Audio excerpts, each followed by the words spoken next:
নমস্কার, দেখছেন news time আর আপনাদের সঙ্গে রয়েছি আমি সানন্দা। প্রথমে যেদিকে নজর রাখবো, খাস কলকাতায় গণধর্ষণের অভিযোগ। এবার কসবার একটি ল কলেজে গণধর্ষণের অভিযোগ উঠেছে। কলেজের মধ্যেই ছাত্রীকে গণধর্ষণ করা হয় এমনই অভিযোগ সামনে এসেছে। দক্ষিণ কলকাতার ল কলেজের ঘটনায় গ্রেফতার করা হয়েছে 3 জনকে। জিএস হওয়ার টোপ দিয়ে কি গণধর্ষণ? বুধবার সন্ধ্যে গণধর্ষণের অভিযোগ কসবা থানায় লিখিত অভিযোগ দায়ের। কলেজের মধ্যেই ছাত্রীকে গণধর্ষণের অভিযোগ। বুধবার রাতেই গণধর্ষণ করা হয় এমনই অভিযোগ। পুলিশের জালে মূল অভিযুক্ত সহ 3 জন। ধৃতদের মধ্যে মূল অভিযুক্ত আইনজীবী, বাকি 2 অভিযুক্ত কলেজেরই ছাত্র। ধৃত মূল অভিযুক্ত মনোজিৎ মিশ্র, টিএমসিপি নেতা। এফআইআর এর পরেই গতকাল রাতে গ্রেফতার করা হয়।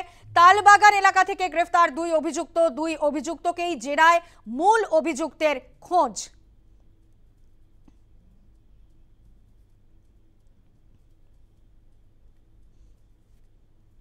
আমাদের সঙ্গে সরাসরি রয়েছেন আমাদের প্রতিনিধি মৌমিতা মিত্র। মৌমিতা, আবারও গণধর্ষণের ঘটনা আরজিকরের পর এবার যে ছবি উঠে আসছে খাস কলকাতায় একটি কসবার ল কলেজে ঘটনা ঘটেছে। গণধর্ষণের অভিযোগ এবং সেখানে 2 জন কলেজেরই ছাত্র এবং ধৃতদের মধ্যে মূল অভিযুক্ত আইনজীবী। খাস কলকাতায় শিউরে ওঠা ঘটনা বলা যেতে পারে, কিন্তু এই যে মূল অভিযুক্ত ইনি নাকি কলেজের প্রাক্তনীও বলা হচ্ছে পুলিশের তরফে। ঠিক কি জানা যাচ্ছে বিষয়টা?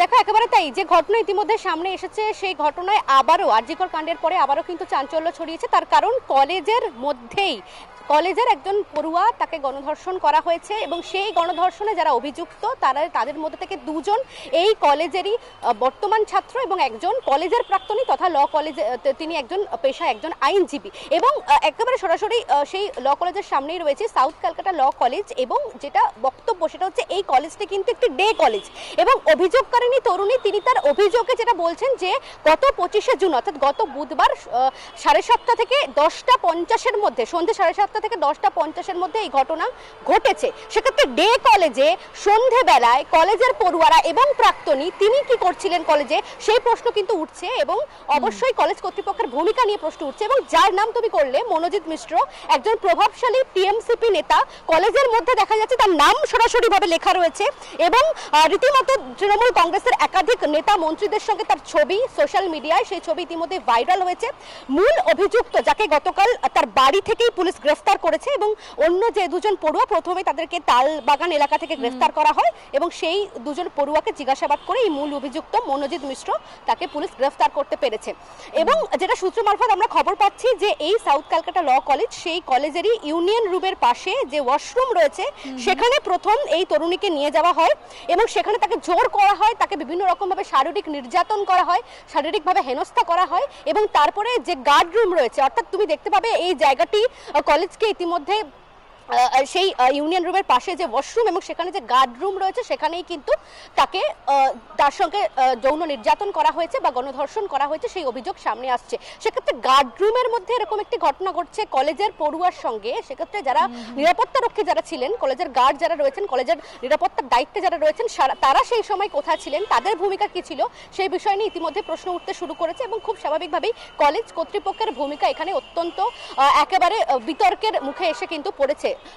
চিত্তরঞ্জন ন্যাশনাল মেডিকেল কলেজে তরুণীর মেডিকেল পরীক্ষা করা হয়েছে, তার বয়ান রেকর্ড করা হয়েছে এবং 3 জন অভিযুক্তকে কসবা থানার পুলিশ তারা গ্রেফতার করেছে এবং অভিযুক্ত হিসেবে যাদের নাম রয়েছে তার মধ্যে 2 জন তারা তো কলেজেরই পড়ুয়া, অর্থাৎ তার সহপাঠীকেই কিন্তু ধর্ষণের অভিযোগ সামনে আসছে। এবং মূল অভিযুক্ত যিনি মনোজিৎ মিশ্র তিনি টিএমসিপি নেতা, প্রভাবশালী একজন নেতা এবং কোথাও গিয়ে এই কলেজেরই প্রাক্তনী এবং বিভিন্ন বিষয়ে বিভিন্ন বিতর্কে তার নাম জড়িয়েছে। টিএমসিপি নেতা মনোজিৎ মিশ্র, সেখানে তিনি কলেজের প্রাক্তনী, কিন্তু এই কলেজে এই প্রাক্তনী এতটা কি করে অ্যাক্সেস পায়? যে কোনো সময় তিনি ঢুকে যেতে পারেন এবং যে কোনো সময় এই কর্মকাণ্ড তিনি চালাতে পারেন। সেখানে দাঁড়িয়ে প্রশ্ন যে কোথায় ছিল নিরাপত্তা রক্ষীরা আর কিভাবেই বা এতটা অ্যাক্সেস পেলেন এই টিএমসিপি নেতা মনোজিৎ মিশ্র প্রাক্তনী? দেখো, একেবারে তাই। যেটা পুলিশ সূত্র মারফত আমরা খবর পাচ্ছি যে 3 জন অভিযুক্ত, তার মধ্যে অন্যতম অভিযুক্ত মনোজিৎ মিশ্র, যেটা একটু আগেই বললাম, এবং জাইব আহমেদ এবং প্রমিত মুখোপাধ্যায়। অর্থাৎ এই জাইব এবং প্রমিত তারা দুজনে হচ্ছে কলেজের পড়ুয়া, বর্তমান ছাত্র তারা, এবং তাদের বিরুদ্ধেই একই রকম ভাবে অভিযোগ। গত 25শে জুন সেই ঘটনা ঘটেছে, এবং যেটা কলেজ কর্তৃপক্ষের ভূমিকা নিয়ে যে বিষয়টা বারবার করে বলছিলাম যে এই ল কলেজ কিন্তু একটি ডে কলেজ। সেক্ষেত্রে ডে কলেজে কলেজের পড়ুয়ারা তারা সন্ধ্যেবেলা 7:30 8টা নাগাদ তারা কি করছিলেন সেই প্রশ্ন নিয়ে, সেই ভূমিকা নিয়ে প্রশ্ন উঠছে। এবং কলেজের প্রাক্তনী তিনি কতটা প্রভাবশালী হলে তিনি যে কোনো সময় কলেজের মধ্যে প্রবেশ করতে পারেন, তিনি কলেজের বিভিন্ন যে সমস্ত দলীয় যে সমস্ত কাজ, সেই কাজের সঙ্গে তিনি যুক্ত। টিএমসিপি নেতা হওয়ার সুবাদে তিনি কিন্তু বিভিন্ন জায়গায় তার প্রভাব রয়েছে, এবং সেই প্রভাব প্রতিপত্তি খাটিয়েই তিনি কলেজে তার অবাধ যাতায়াত ছিল। এবং যেটা সূত্রের খবর যে 25শে জুন কলেজের একটি অনুষ্ঠান ছিল, সেই অনুষ্ঠানেই যোগ দিতে এসেছিলেন এই মনোজিৎ মিশ্র, অর্থাৎ সেই সময় তিনি কলেজেই ছিলেন।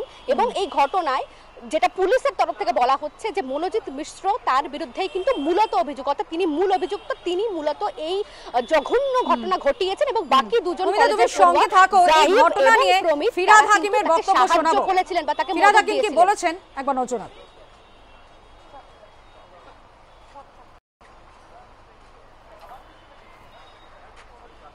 রেপের ঘটনা ঘটেছে এবং সেখানকার ছাত্র যারা, এবং বর্তমান দুজন ছাত্র, একজন এক্স স্টুডেন্ট, তারা তিনজনই অ্যারেস্ট হয়েছে গ্যাং রেপের অভিযোগ। এটা অত্যন্ত সিরিয়াস, এবং এটা আমি জানি না, আপনি হঠাৎ বললেন, এটা পুলিশের কাছে আমি খবর নিয়ে তা বলবো।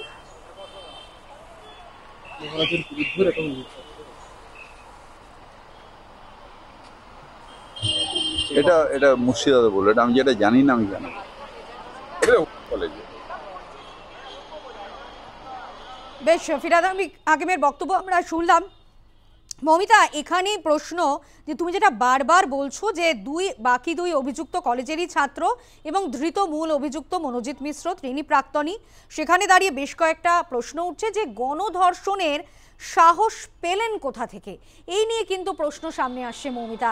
যেখানে তিনি প্রাক্তনী, এতটা অ্যাক্সেস পাচ্ছে কি করে, এতটা সাহস পাচ্ছে কোথা থেকে, কোথায় ছিল নিরাপত্তা রক্ষীরা, সেখানে কলেজ কর্তৃপক্ষের ওপরেও তো একটা দায় বর্তায় মৌমিতা। দেখো, একেবারে তাই। এই মনোজিৎ মিশ্র যেমন কলেজের প্রাক্তনী, তিনি যেমন প্রভাবশালী তৃণমূল নেতা, টিএমসিপি নেতা, তার পাশাপাশি তিনি কিন্তু একজন আইনজীবী, তিনি পেশায় একজন আইনজীবী, তিনি আলিপুর আদালতে কর্মরত। সেক্ষেত্রে একজন আইনজীবী যারা বিভিন্ন সময় বিভিন্ন মানুষদেরকে তারা কিন্তু ন্যায় বিচার পাইয়ে দিতে সাহায্য করেন, সেই আইনজীবীর বিরুদ্ধে এক্ষেত্রে গণধর্ষণের অভিযোগ বা এরকম একটি জঘন্য ঘটনা ঘটেছে, যার মূল অভিযুক্ত হিসেবে মনোজিৎ মিশ্রের নাম উঠে আসছে। এবং অবশ্যই কলেজ কর্তৃপক্ষের ভূমিকা নিয়ে তো প্রশ্ন উঠবেই, তার কারণ কলেজে সন্ধ্যে 7:30টার সময় 8টার সময় এই প্রাক্তনী তিনি কিভাবে সেখানে কি করছিলেন, তিনি কোন গুরুত্বপূর্ণ কাজে কলেজের মধ্যে ছিলেন। এবং সেদিনকে একটি অনুষ্ঠান ছিল বলে জানতে পারা যাচ্ছে গত 25শে জুন। সেক্ষেত্রে প্রাক্তনীর যে অবাধ যাতায়াত ছিল এই কলেজে, সেই বিষয়টা কিন্তু একেবারে স্পষ্ট। এবং যে লেখা তোমাকে দেখাচ্ছিলাম, আরো একবার দেখাবো, সেই লেখার বয়ানেই কিন্তু বোঝা যাচ্ছে মনোজিৎ দাদা is our hertz team MM. অর্থাৎ এই মনোজিৎ মিশ্র টিএমসিপি নেতা, তিনি কলেজের কতটা প্রভাবশালী এবং তার যে প্রভাব প্রতিপত্তি, সেটা কিন্তু এই কলেজের বিভিন্ন জায়গায় যে সমস্ত লেখা রয়েছে, যে সমস্ত স্লোগানই আমি বলবো, স্লোগান লেখা রয়েছে, সেই স্লোগানের মধ্যে কিন্তু বিষয়টা একেবারেই স্পষ্ট হয়ে যাচ্ছে। এবং তুমি জানো যে যে সমস্ত কলেজগুলো রয়েছে শহর কলকাতায়, সেই কলেজে দীর্ঘদিন ধরে ছাত্র নির্বাচন নেই, যেটা নিয়ে বিরোধী রাজনৈতিক দল বা বিরোধী ছাত্র যারা ছাত্র সংসদের যারা সদস্যরা রয়েছে তারা কিন্তু বারবার করে অভিযোগ উঠেছে। এবং এই মনোজিৎ মিশ্রদের মতো এই ধরনের ক্রিমিনালরা তারা কিন্তু বিভিন্ন রাজনৈতিক দলের ছত্রছায়ায় এসে এই ধরনের অপরাধ করার মতো মানসিকতা বা দুঃসাহস তারা কিন্তু দেখাতে পারে। এবং তাদের নেপথ্যে কোথাও গিয়ে এই মানসিকতাই কাজ করে যে রাজনৈতিক দলের ছত্রছায়া থাকলে হয়তো পার পেয়ে যাওয়া যায়, বা তাদের এগেনস্টে কোনো রকম কোনো ব্যবস্থা পুলিশ নেবে না, প্রশাসন নেবে না, তাদেরকে গ্রেফতার করা হয়, পরবর্তীকালে তারা ছাড়া পেয়ে যান। সেই রাজনৈতিক সাহায্য নিয়েই হয়তো এই ধরনের ঘটনা ঘটানোর দুঃসাহস তারা দেখাতে পারেন। যদিও পুলিশ 3 জনকে গ্রেফতার করেছেন, তাদেরকে আলিপুর আদালতে পেশ করা হবে, হেফাজতে নেওয়ার জন্য আবেদন জানানো হবে, কিন্তু এই মনোজিৎ মিশ্রের ভূমিকা নিয়ে তিনি কলেজে কতটা প্রভাবশালী এবং এই ধরনের একটি ঘটনা ঘটানোর মতো দুঃসাহস তিনি দেখালেন, যেখানে কলেজেরই একজন পড়ুয়া, একজন তরুণী, তার সঙ্গে এই ধরনের নক্কারজনক ঘটনা ঘটে যাচ্ছে। সেই প্রশ্ন কিন্তু অবশ্যই উঠছে, কলেজ কর্তৃপক্ষের ভূমিকা নিয়ে প্রশ্ন উঠছে। এবং যেটা তোমাকে বলছিলাম যে যেটা প্লেস অফ অকারেন্স বলে আমরা এখনো পর্যন্ত জানতে পারছি যে কলেজেরই একটি গার্ড রুম, সেই গার্ড রুমে নিয়ে গিয়ে তাকে গণধর্ষণ করা হয়েছে। সেক্ষেত্রে কলেজের নিরাপত্তার দায়িত্বে যারা ছিলেন, মৌমিতা, প্রশ্ন যে কলেজ কর্তৃপক্ষ কি তা জানতো না? কিভাবে তাদের চোখ এড়িয়ে, নজর এড়িয়ে এরকম একটা ঘটনা ঘটে যেখানে আরজি করের ঘটনা একেবারে তোলপাড় করে দিয়েছিল, তারপর কিন্তু দক্ষিণ কলকাতার একটি ল কলেজে এরকম আবারও একটা গণধর্ষণের অভিযোগ সামনে এলো। আপাতত ধন্যবাদ মৌমিতা, তুমি পরিস্থিতির দিকে নজর রাখো। আমরা কথা বলছিলাম, সরাসরি ছিলেন আমাদের প্রতিনিধি মৌমিতা মিত্র।